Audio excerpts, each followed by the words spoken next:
నమస్తే, welcome to Sakshi cinema. This is Shahida. Bichagadu సినిమాతో Tollywood audience కు దగ్గరైన multi talented hero Vijay Antony cine ఇండస్ట్రీకి గుడ్ బై చెప్పనున్నట్లు ఇండైరెక్ట్ గా అనౌన్స్ చేశాడు.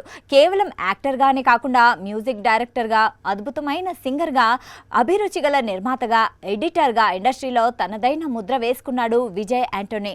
సాధారణంగా డబ్బింగ్ సినిమాలకు తెలుగులో మార్కెట్ సంపాదించడం అంత సులువు కాదు. కానీ విజయ్ యాంటోనీ నటించిన పిచ్చై కారన్ తెలుగులో బిచ్చగాడు పేరుతో విడుదలై ఇక్కడి బాక్స్ ఆఫీస్ వద్ద కళ్ళు చెదిరే వసూళ్లు రాబట్టింది. తమిళం కంటే తెలుగులోనే ఈ సినిమా భారీ వసూళ్లను సాధించి ఆయన్ను ఇక్కడి ప్రేక్షకులకు ఎంతగానో దగ్గర చేసింది.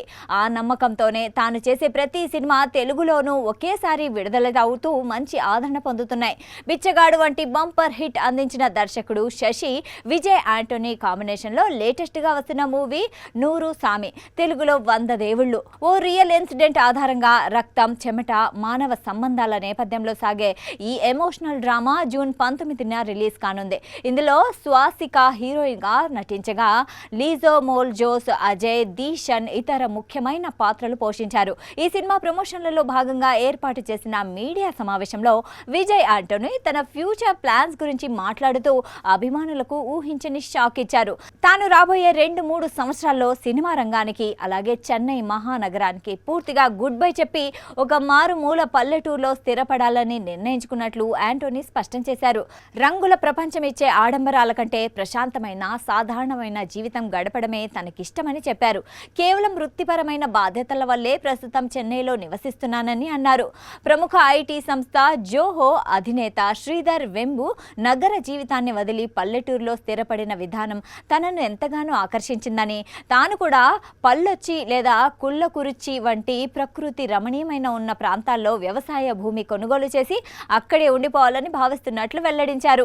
నగరాల్లో ఉండే మాల్స్, విలాసవంతమైన ఆకర్షణల కోసం గ్రామీణ ప్రజలు నగరాలకు రావాలని అనుకుంటారు. కానీ నిజానికి సిటీ లైఫ్లో ఎలాంటి ప్రత్యేకత లేదని అభిప్రాయపడ్డారు. పల్లెటూరులో దొరికే స్వచ్ఛమైన గాలి, మనుషుల మధ్య ఆప్యాయతలు, అనుబంధాలు, మానసిక ప్రశాంతత మరెక్కడా దొరకవని, పల్లె ప్రజల జీవితమే నిజమైన జీవితమని కొనియాడారు. కాగా కొన్నేళ్ల క్రితం ఆయన కుమార్తె ఆకస్మిక మరణం విజయ్ యాంటోనీని మానసికంగా తీవ్రంగా కుంగదీసింది. దీని తర్వాతే ఆయన జీవితం పట్ల తన దృక్పథాన్ని మార్చుకున్నట్లు తెలుస్తోంది.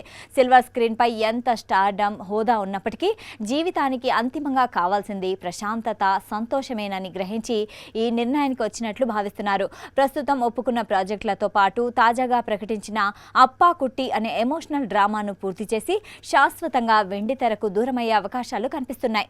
సాక్షి టీవీ ప్రసారాలను నిలిపివేయడం చట్టరీత్యా నేరం. సాక్షి టీవీ ప్రసారాల కోసం మీ స్థానిక కేబుల్ ఆపరేటర్ని వెంటనే సంప్రదించండి. డిటిహెచ్లో, ఇంటర్నెట్లో కూడా సాక్షి టీవీ ప్రసారాలను వీక్షించవచ్చు.